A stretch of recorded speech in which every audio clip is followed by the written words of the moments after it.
The gunshot exploded through the frozen darkness of the castle, and Josslyn felt the impact before she heard the echo. Pain tore through her side and drove the air from her lungs as she stumbled backward into the shadow of a stone archway. Snow blew in through the shattered window behind her and mixed with the copper taste in her mouth. Somewhere nearby, footsteps scraped against the floor, and a voice barked orders that were swallowed by the storm. Josslyn pressed her hand against the wound and forced herself to stay silent. The power was out, the castle was blind, and she was bleeding inside enemy territory with no one knowing she was there. Minutes earlier the castle had gone dark in a single violent heartbeat. Lights flickered once, and then vanished as the ancient walls were claimed by shadow. Outside the blizzard howled, like a living thing battering against towers and battlements. Sidwell had cursed the storm and ordered everyone to prepare to leave once visibility improved. He had no idea that the blackout was not an accident of weather, but a deliberate act carried out by someone who refused to listen to reason. Josslyn had sabotaged the electrical system with shaking hands and a focused fury that drowned out fear. She knew exactly what she was doing, and she knew exactly what Brennan had ordered her not to do. Walk away. Stand down. Let someone else take the risk. Brennan had been uncharacteristically firm when he told her that the investigation into Sidwell and his secret project was over for her. He had looked her in the eye and warned her that the castle was a death trap, especially during a snowstorm. He had told her that there were things inside those walls that even he could not fully control. Josslyn had nodded and agreed, and then done the opposite. The decision had been forming for days, growing heavier with every fragment of information she uncovered. Sidwell was hiding something massive, something that tied together money, power, and disappearances that could not be explained away. The castle was more than a refuge or a vanity project. It was a nerve center. Brennan knew it, and that was exactly why he wanted her far away from it. Josslyn understood his logic, but she could not accept it. Every instinct she had told her that waiting meant losing the chance to expose Sidwell before he vanished again. So she came alone. The storm had been her cover. The blackout had been her key. She slipped through a service entrance and into the heart of the castle, while Sidwell and his inner circle moved through the halls in confusion. Lucas had been there, quiet and watchful, with questions he never asked out loud. Marco had hovered near Sidwell with forced confidence. Ava had lingered like a shadow wrapped in silk, her presence unsettling even in the dark. None of them knew who had caused the blackout, and none of them suspected Josslyn. At first, the moment Sidwell sensed that something was wrong beyond the storm, everything shifted. His voice changed. His movements became sharper, more controlled. He ordered everyone to stop and listen. In the darkness, the castle held its breath. Josslyn froze behind a heavy tapestry, her heart pounding so loud she was sure it would give her away. She could hear Sidwell moving closer, step by deliberate step. He knew. He did not know who, but he knew there was an intruder. He reached for his weapon, and in that instant Josslyn understood just how badly Brennan had wanted to protect her from this exact moment. Sidwell fired into the darkness, not aiming at anything specific, but at everything. Stone chipped and glass shattered. Josslyn ran, and the second shot caught her as she turned a corner, sending her crashing into the wall. Now she crouched in the dark, fighting dizziness and pain as Sidwell's footsteps retreated, perhaps thinking he had scared the intruder off, or perhaps deciding to regroup. Josslyn did not know how much time she had left. Blood soaked into her jacket, and the cold crept in. She tried to reach for her phone, but her hands trembled too much. The mission was over. Survival was all that mattered now. What Josslyn did not know was that the castle was about to receive more uninvited guests. Valentine had stood in the middle of the storm, staring at the dark silhouette of the castle, with a knot of dread tightening in his chest. Charlotte was missing, and every lead pointed him here. He did not have proof. He had instinct and fear, and the certainty that Sidwell was involved somehow. Carly stood beside him, refusing to stay behind despite every warning. She had lost too much already, and the idea of another child in danger was something she could not accept from the safety of a warm room. They entered the castle with caution, weapons drawn, senses sharpened by urgency. The blackout worked in their favor, but also heightened the danger. Every sound echoed. Every shadow threatened to move. Valentine focused on finding Charlotte, while Carly followed her instincts, scanning corners and doorways with a mother's vigilance. They did not expect to find Josslyn. Carly saw her first slumped against the wall, barely conscious, blood staining her hands. For a heartbeat she did not understand what she was seeing, and then the world narrowed to a single point of horror. She rushed forward, ignoring Valentine's warning, and dropped to her knees beside her daughter. Josslyn's eyes fluttered open for a brief second, and Carly felt her heart shatter at the sight of fear and pain in them. Valentine snapped into action, immediately checking the wound, applying pressure, and urging Carly to stay calm. He promised her they would get Josslyn out. He promised she would be okay. Carly clung to those words, even as anger and terror surged through her. Questions burned in her mind, but there was no time for answers. They had to move before Sidwell returned. They carried Josslyn out into the storm, just as a message came through confirming that Charlotte had been found safe miles away. Relief crashed over Valentine, so intense it nearly knocked him to his knees. The mission that brought them to the castle was suddenly over, and with it any reason to go back inside. They did not know that Anna was still trapped within those walls.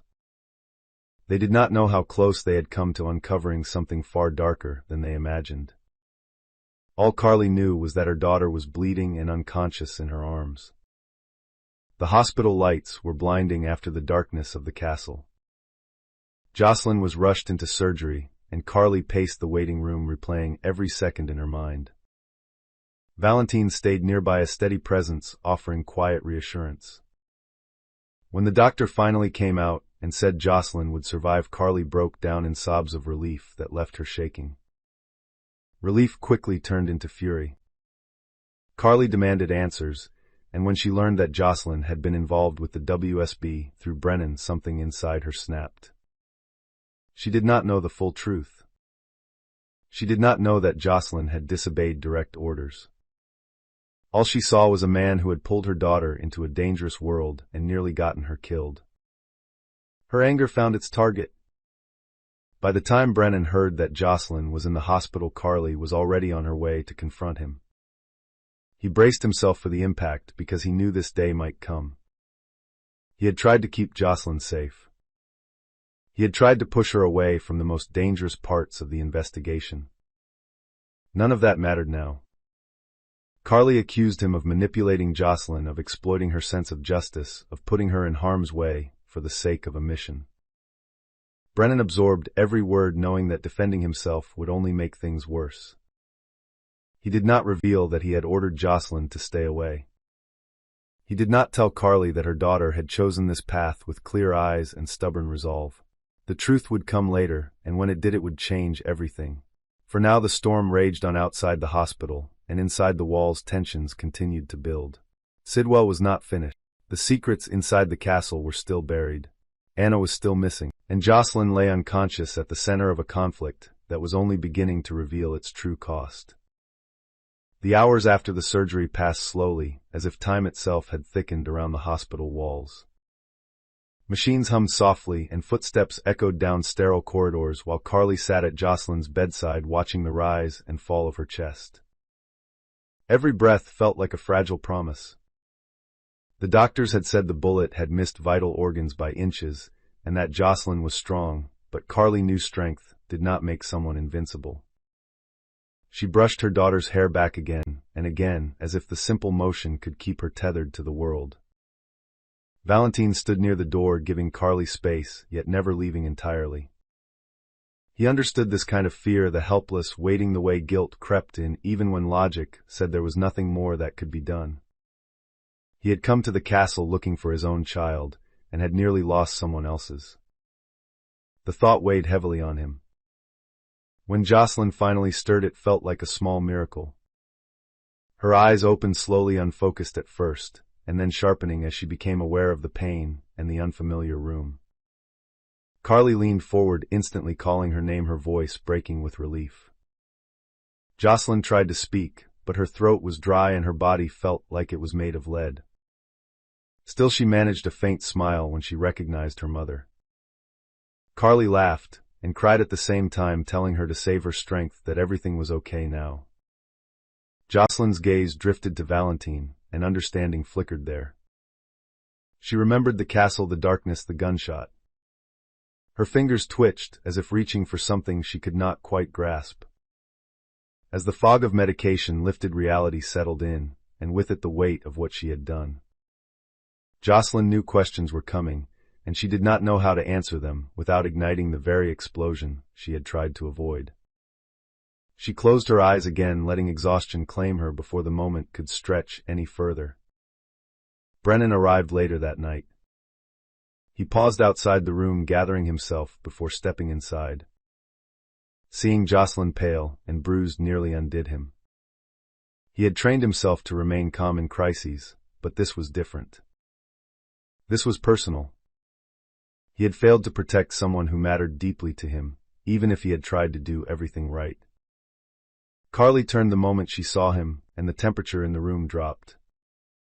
The anger she had been holding back surged forward, sharp and unrestrained. She did not raise her voice, but every word landed like a blow. She told him that Josslyn had nearly died, that his world of secrets and missions had no place near her family, that whatever justification he had, it was not enough. Brennan listened without interruption. He did not defend himself. He did not argue. When Carly finished, he said quietly that he was sorry. Not the empty apology of someone trying to escape blame, but the heavy admission of someone who knew he would carry this forever. He told her that he had ordered Josslyn to stay away from Sidwell and the castle. Carly stiffened at that information, confusion cutting through her anger. Before she could respond, Josslyn stirred again, her eyes opening to the tension in the room. She looked from her mother to Brennan, and then back again. With effort, she spoke, admitting that she had gone against orders, that the choice had been hers alone. The words came slowly but clearly, and with them the truth Carly had not been ready to hear. Carly felt the ground shift beneath her. Her instinct was still to protect her daughter, to blame anyone else who might have led her into danger. Yet hearing Josslyn take responsibility forced her to confront a harder reality. Josslyn was no longer a child. She had made a calculated decision, knowing the risks and believing the cause was worth it. That did not make it easier. Carly reached for her daughter's hand, her voice softer, now edged with pain rather than fury. She asked why. Josslyn answered honestly, saying that Sidwell was too dangerous to ignore, that people were being hurt, and that waiting felt like complicity. She said she understood why Brennan tried to stop her, but she could not live with herself if she walked away. Brennan watched the exchange, knowing this was the reckoning he could not interfere with. He also knew that Sidwell would not simply retreat after this. The blackout, the gunshot, the intrusion, all of it would push Sidwell into a more aggressive posture. Whatever secrets were hidden in the castle would be moved or destroyed, and anyone connected to the incident would be at risk. As if summoned by the thought, news arrived from an unexpected source. Lulu contacted Valentine with information she had uncovered while searching for Charlotte. She had stumbled onto evidence that pointed to another location, another holding site connected to Sidwell's network. Anna's name surfaced in fragments, references to a prisoner whose value lay in what she knew rather than who she was. Valentine shared the information with Brennan, and the pieces began to align. The castle had been one node in a larger operation. Sidwell's project was not confined to a single place, and the storm had forced him to accelerate his plans. Anna was alive, but time was running out. The dilemma was immediate and brutal. Josslyn was injured and could not be involved. Carly would never allow it. Yet Josslyn was the one who had already seen inside the castle, who had felt Sidwell's paranoia firsthand. Her insights could be critical. Brennan faced a choice between operational necessity and personal loyalty. He chose transparency.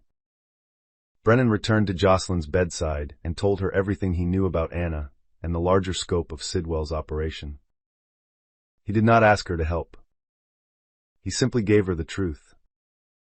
Josslyn listened, her expression hardening with resolve despite the pain. When he finished, she said quietly that Sidwell would not stop, that he would retaliate, and that innocent people would pay the price. Carly interrupted firmly, saying that Josslyn was done, that whatever heroics she believed in could wait until she healed. Josslyn met her mother's gaze, and for once did not argue. She knew she had pushed too far already. Instead, she offered what she could from her hospital bed information patterns, observations about Sidwell's behavior, his fear of exposure, his need for control. Those details proved invaluable. Using Lulu's lead and Josslyn's insights, Brennan and Valentine coordinated a focused operation, one that moved quickly and quietly before Sidwell could erase his tracks. They tracked financial transfers and encrypted communications to a remote facility far from the castle. The storm that had nearly killed Josslyn now worked against Sidwell, slowing his ability to relocate assets. The rescue was tense and precise. Anna was found weakened, but alive, held in isolation as leverage. Sidwell was not there. He had vanished once again, slipping through the cracks, just as he always did. Yet this time he left pieces behind, evidence that would haunt him and limit his reach. When Anna was brought home, the relief rippled outward, touching everyone connected to the ordeal. Carly visited her, offering an apology for not knowing she was still trapped. Anna understood. Secrets had layered upon secrets until no one could see clearly. In the days that followed, Josslyn recovered slowly, her body healing faster than the emotional fallout. She and Carly talked more honestly than they had in years about fear and independence and the cost of caring too much. It was not a neat resolution, but it was real. Brennan faced consequences within his organization's scrutiny that came with failure and exposure. He accepted it without complaint. He also accepted that his relationship with Josslyn would never be simple again. Trust had been tested from both sides and rebuilt with care. Sidwell remained at large but diminished. His project unraveled piece by piece as investigations closed in. The castle stood dark and abandoned, a symbol of arrogance, undone by a single act of defiance. On a quiet evening weeks later, Carly stood by Josslyn's window watching the city lights. Josslyn joined her, leaning carefully against the frame. They did not speak at first. They did not need to. Everything that mattered hung in the space between them. The storm had passed. The danger had not vanished, but it had changed. And for now that was enough.